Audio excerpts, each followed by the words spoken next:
안녕하십니까. 저는 사이언스 대표이사 이정입니다. 오늘 이 자리를 통해 여러분께 AI를 활용한 다국적 제약회사의 신약 개발 현황에 대해서 말씀드릴 수 있게 돼서 매우 기쁘게 생각합니다. 신약 개발은 인류의 생명과 건강에 직접적인 영향을 미치는 중요한 분야입니다. 특히 코로나 팬데믹 이후 제약산업의 역할이 재조명되면서 더 빠르고 효율적인 신약 개발이 세계적인 과제로 떠오르고 있습니다. 이러한 변화 속에서 인공지능은 단순한 기술을 넘어서 혁신을 이끄는 핵심 동력으로 주목받고 있습니다. 오늘 강연에서는 기존 신약 개발 방식의 한계, AI가 이러한 문제를 어떻게 해결하고 있는지, 그리고 글로벌 제약사들이 실제로 어떻게 AI를 전략적으로 활용하고 있는지를 살펴보겠습니다. 전통적인 신약 개발의 경우 하나의 신약이 시장으로 나오기까지 평균적으로 10년에서 15년의 장시간이 소요되고 개발 비용도 평균적으로 약 26억 달러, 하나 기준으로 약 3조 5천억 원에 달하는 막대한 비용이 소요됩니다. 그렇지만 이처럼 막대한 시간과 비용과 또 시간이 투입이 되는에도 불구하고 성공 확률은 매우 낮은 상태입니다. 이런 비효율적인 구조를 설명하는 개념이 이름의 법칙이라는 것이 있는데 이 법칙은 모의 법칙과 반대되는 개념으로 시간과 비용을 투자해도 어, 신약 개발의 생산성이 오히려 감소하고 있다는 그런 법칙입니다. 이러한 지점에서 AI가 주목받기 시작했습니다. AI는 다양한 생물학적 데이터를 분석하고 패턴을 찾아내는데 탁월한 성능을 발휘합니다. 이를 통해서 약물의 표적을 정확하게 예측하고 수천 개의 후보 물질 중에서 가능성이 높은 후보 물질을 빠르게 선별할 수 있습니다. 이렇게 함으로써 임상시험의 성공률이 높아지고 전체 개발 기간과 비용이 획기적으로 단축될 수 있는 가능성이 있습니다. 신약 개발은 크게 후보 물질 발굴, 전임상 단계, 임상 단계로 나눌 수 있습니다. 먼저 초기 탐색 단계에서는 질병의 원인을 분석하고 치료 타깃을 될 수 있는 단백질을 식별해야 합니다. 이때 유전체, 단백질체, 전사체 등 다양한 오믹스 데이터를 AI가 분석해서 표적 단백질을 도출할 수가 있고 이러한 표적 단백질에 맞는 새로운 화합물 구조를 생성형 AI를 통해서 제안할 수 있습니다. 그리고 전임상 단계에서는 이렇게 제한된 화합물이 실제로 효과가 있는지, 독성은 없는지 컴퓨터상에서 실험이 가능합니다. 이 과정에서 AI는 과거의 연구 데이터를 학습해서 약물의 독성이나 약물 상호작용을 사전에 예측할 수 있습니다. 이렇게 함으로써 임상 실험에 들어가게 될 후보 물질을 어, 선별해서 임상 실패 가능성을 줄일 수 있습니다. 마지막으로 임상 단계에 들어가면 AI는 임상 시험에 적합한 환자군을 선별을 할 수 있고 실시간 데이터를 분석해서 임상 시험의 설계와 진행을 최적화시킬 수 있습니다. 결국 AI는 신약 개발의 모든 단계에서 위험을 낮추고 성공 확률을 높일 수 있는 도구로 자리 잡고 있습니다. 신약 개발에서 가장 중요한 출발점은 무엇을 치료할 것이냐입니다. 즉, 질병을 일으키는 원인을 정확하게 파악하고 그에 맞는 생체 표적을 찾아야 합니다. 인실리코 메디신의 판다오믹스는 이런 표적 발견에 특화된 플랫폼입니다. 판다오믹스는 어, 논문, 그리고 유전체 데이터, 환자 기록, 임상시험 결과 등 다양한 데이터를 통합해서 분석할 수 있습니다. 이러한 부분은 AI가 수천만 개의 연구 논문을 동시에 읽고 핵심을 요약한 다음에 도출된 정보로 새로운 표적을 제시하는 거랑 마찬가지입니다. 예를 들어서 특발성 폐섬유증이나 교모세포증 같은 질환은 기존의 치료법을 찾을 수 없었던 어, 아주 힘든 질병입니다. 기존 방식에서는 찾을 수 없었던 단백질 표적이 이 판타오믹스를 통해서 발견되었고, 이를 통해서 어, 도출된 신약 후보 물질이 실제 임상시험 단계에 진입했다는 점에서 이 기술의 가치가 매우 높습니다. 표적 단백질을 정한 후에는 그 표적에 효과적으로 작용할 수 있는 분자 구조를 설계해야 합니다. 이 단계에서 생성형 AI가 본격적으로 활약하게 됩니다. 인실리코 메디신의 케미스트리 42 플랫폼은 AI가 화학 구조를 생성하고 최적화하는 데 초점을 둔 도구입니다. 이 플랫폼은 다중 목표를 동시에 고려할 수 있습니다. 예를 들어서 치료 효과를 극대화하면서도 독성을 최소화하고 체내 흡수율이나 대사 안정성 등 약물로서의 특성을 함께 반영해서 최적의 분자 구조를 생성할 수 있습니다. 그리고 구글 딥마인드의 알파폴드 3는 표적 단백질의 3D 구조를 고정밀도로 예측해서 약물이 어떤 방식으로 단백질하고 결합할지 미리 설계할 수 있게 해주는 도구입니다. 이러한 기능을 통해서 신약 후보 물질의 설계와 스크린 속도를 획기적으로 어, 높이는 데 기여하고 있습니다. 이러한 생성형 AI의 발전 때문에 과거에는 수년의 간의 실험이 필요했던 신약 후보 물질 설계가 수일 또는 수시간 내에 이루어지는 시대가 열리고 있습니다.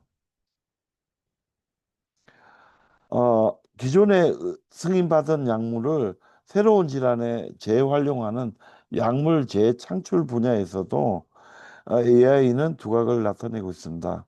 예를 들어서 당뇨병 치료제로 개발된 메트포르민이 암 치료제나 노화 억제에도 가능성이 있다는 연구 결과를 AI를 통해서 도출했는데, 이러한 가능성을 찾아내는데 AI가 큰 도움이 됩니다.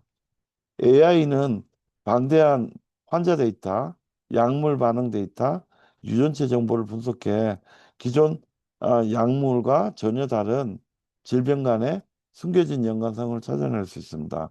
이러한 과정은 단순히 논문을 검색한 수준을 넘어서 복잡한 패턴과 비정형 데이터를 통합해서 분석해야만 가능한 수준입니다.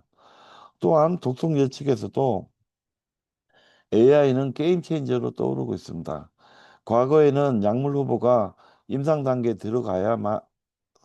나서야만 심각한 독성이나 부작용이 나타나서 드랍되는 경우가 많았는데, AI는 분자의 구조적 특성과 그리고 과거의 독성 데이터를 바탕으로 해서 위험 가능성을 조기에 예측할 수 있습니다. 이런 예측을 통해서 어, 가능성이 적은 물질을 임상시험에 진입시키게 함으로써 임상시험에서의 실패 확률을 현저하게 줄일 수 있게 되었습니다.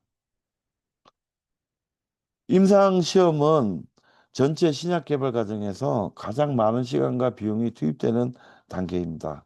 특히 삼상 임상시험은 수천 명의 환자를 임상시험하게 되고 수백 개의 병원에서 진행되는 대규모 프로젝트입니다. 그래서 수년간의 시간이 소요되기도 하는데요.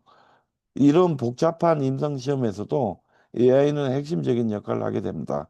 먼저 임상시험에 적절한 환자를 선별하는 과정이 필요한데, 이러한 선별하는 과정에서 AI가 전자건강 기록이나 유전체 데이터, 생체 신호 등을 기반으로 해서 임상시험에 가장 적합한 환자군을 빠르고 정확하게 도출할 수 있게 해줍니다.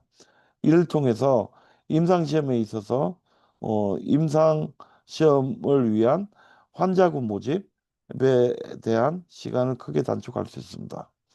또한 임상시험 도중에서도 실시간으로 수집되는 환자의 임상시험 데이터를 분석해서 중간 결과를 예측을 할 수 있습니다. 이런 결과를 통해서 어, 임상 프로토콜을 미세 조정하거나 어떤 임상 시험 결과가 부정적으로 나올 수 있는 확률이 높을 경우에 조기 종료 여부를 판단할 때 큰 도움을 줄 수 있습니다. 인실리코 메디신의 인클리니코 플랫폼이 대표적인 사례입니다. 이 플랫폼은 후보 물질의 임상 이상 시험 결과를 사전에 예측함으로써 실패 가능성이 큰 약물에 대해서 자원 낭비를 방지할 수 있게 해줍니다. 이처럼 AI는 임상시험에서 효율성을 극대화하고 신약의 시장 진입 속도를 획기적으로 앞당길 수 있는 가능성을 가지고 있습니다. 다음 표는 주요 글로벌 제약사들의 AI 전략을 비교한 표입니다. 모든 제약사들이 AI를 전략적 자산으로 보고 있고, 이런 전략적 자산을 확보하기 위해서 내부 역량 강화를 하거나 외부 파트너십을 통해서 확보하는 전략을 병행해서 진행을 하고 있습니다. 어, 그리고 AI라는 전략적 자산을 확보하기 위해서 최소 4억 달러에서 최대 10억 달러 규모의 대규모 투자나 협력이 진행되고 있음을 알 수 있습니다. 그리고 글로벌 제약사들은 표적 발굴, 약물 설계, 임상 개발 등 신약 개발의 모든 단계에 있어서 AI를 적용하려고 노력하고 있고, 각사별로 특화된 전략을 개발하려고 어, 모색하고 있습니다. 엘리 릴리의 경우는 엔비디아와 협력해서 대규모 슈퍼컴퓨터를 구축하고 AI 신약 개발 전문 기업인 일신일리코 메디신과 약 1억 달러의 에, 협약을 통해서 수많은 화합물을 시뮬레이션하고 표적 예측을 하는 부분을 고속으로 수행하고 있고, 이를 통해서 약물 설계 속도와 정확도를 동시에 끌어올리고 있습니다. 노바티스의 경우에는 제너레이트 바이오메디신과의 파트너십을 통해서 최대 10억 달러 규모의 협업 계약을 체결했는데요. 이들은 단백질 치료제에 주력하고 있고, 기존에는 수년간의 시간이 걸리던 단백질 구조 설계를 AI로 몇 주 내에 시뮬레이션 가능하게 만들어서 연구 효율을 크게 높이고 있습니다. 이처럼 AI는 지원 도구를 넘어서 기업 전략의 핵심 자산으로 떠오르고 있습니다. 그리고 파이자의 경우는 AI를 통해서 신약 후보 물질의 발굴부터 초기 임상까지의 시간을 어, 기존의 수년간에서 30일까지로 단축했다고 발표한 바가 있습니다. 이들은 IBM 왓슨, 크리스탈 파이든과 협업하면서 AI 기반 예측 모델을 적극적으로 활용하는 중입니다. 파이저의 경우 2020년 팬데믹 당시에 코로나 치료제 후보 물질을 빠르게 도출하는데도 AI 분석을 활용한 바 있습니다. 로시의 경우에는 두 가지 측면에서 AI를 전략적으로 활용하고 있습니다. 첫째, AI 기반 뇌투과성 약물 전달 기술을 개발하고 있는데, 이는 기존 약물이 뇌혈관 장벽 BBB를 통과하지 못해 치료가 어려웠던 중추신경계 질환의 새로운 가능성을 열어줄 수 있습니다. 두 번째로 AI를 활용한 보조 진단 시스템은 미국 FDA로부터 혁신 의료기기 지정을 받을 정도로 상업적이고 의료적인 가능성을 인정받고 있습니다. 그리고 브리톨 마이어 스킵은 AI 프로테인즈와 협력해서 미니 단백질 후보를 개발하고 있고, 미니 단백질은 구조는 작지만 항체 못지않게 치료 효과를 낼 수 있어서 차세대 치료제로 주목받고 있는 분야입니다.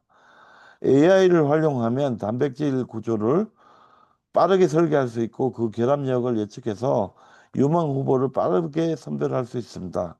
그리고 이 회사는 임상시험에 데이터의 자동화와 통합 분석 시스템 구축에도 AI를 활용하고 있습니다. 전통적으로 임상 데이터는 수기로 기록되고 따로 관리했기 때문에 중복 실험이나 데이터가 오류가 있는 경우가 많았지만 AI 기반 시스템을 도입하면서 정확도와 속도가 모두 향상되고 있습니다. 이처럼 글로벌 제약사들은 전략 자산을 여기면서 대규모 투자를 이어가고 있고 어, 외부 기업과의 전략적 파트너십을 적극적으로 활용해서 어, 단순히 비용 절감이나 효율 향상을 넘어서 완전히 새로운 약물 개발 방식을 지향하고 있다는 점입니다. 그런 점에서 AI는 신약 개발의 전통적인 흐름을 근본적으로 뒤흔드는 혁신의 중심에 서 있다고 볼 수 있습니다. AI 기반 개발 시장은 빠르게 성장하고 있습니다. 2022년 기준 40억 달러 규모의 시장 규모가 2030년에는 360억 달러로 성장할 걸로 전망되는데, 이러한 성장률은 31.9%에 해당할 정도로 엄청난 시장 성장률로 성장률을 보이고 있습니다. 특히 북미는 AI 기술과 제약 산업의 양대 강국으로서 시장을 선도하고 있고, 아시아 태평양 지역과 유럽 또한 빠르게 따라가고 있습니다. 한국을 포함한 아시아 지역도 점차적으로 자체 AI 플랫폼을 개발하거나 글로벌 기술과의 연계를 강화하는 등 활발한 움직임을 보이고 있습니다. AI 도입은 신약 개발뿐만 아니라 맞춤형 의료, 예측 진단, 디지털 치료제 등으로 확장될 수 있어서 시장 계획은 더욱 넓어질 걸로 전망이 되고 있습니다. GSK, 아스트라제네카, 산오피 같은 제약사들도 수십억 달러 규모로 AI 기반 플랫폼에 투자하고 있고, 투자 규모를 보면 GSK가 125억 달러, 아스트라제네카가 50억 달러, 산오피가 17억 달러일 정도로 아주 큰 금액을 투자하고 있습니다. 이들 기업은 단기 성과보다는 장기적 가치 창출을 목표로 AI 플랫폼의 지속 가능성과 기술 내재화를 위해서 투자하고 있습니다. 이를 통해서 경쟁력이 있는 신약 파이프라인을 빠르게 확보하고 있고 약물 개발 주기의 혁신을 실현하고 있습니다. AI를 도입한 신약 개발은 경제적 측면에서도 엄청난 가치를 창출할 수 있습니다. BCG 이 보턴 컨설팅 그룹의 자료에 따르면 AI 기반 신약 개발이 가져올 수 있는 글로벌 연간 경제적 가치는 약 3,500억 달러에서 4,100억 달러, 환환으로 치면 500조에서 580조 원에 달합니다. 기존보다 개발 기간은 10년에서 15년이 1년에서 2년으로 단축될 수가 있고 성공 확률은 평균 10%에서 최대 85%까지 상승하는 걸로 분석되고 있습니다. 이처럼 시간과 비용을 절감하고 성공 확률을 높이는 구조는 제약사는 물론 환자, 보험사, 국가 경제 전반에 긍정적인 영향을 줄 것으로 예측되고 있습니다.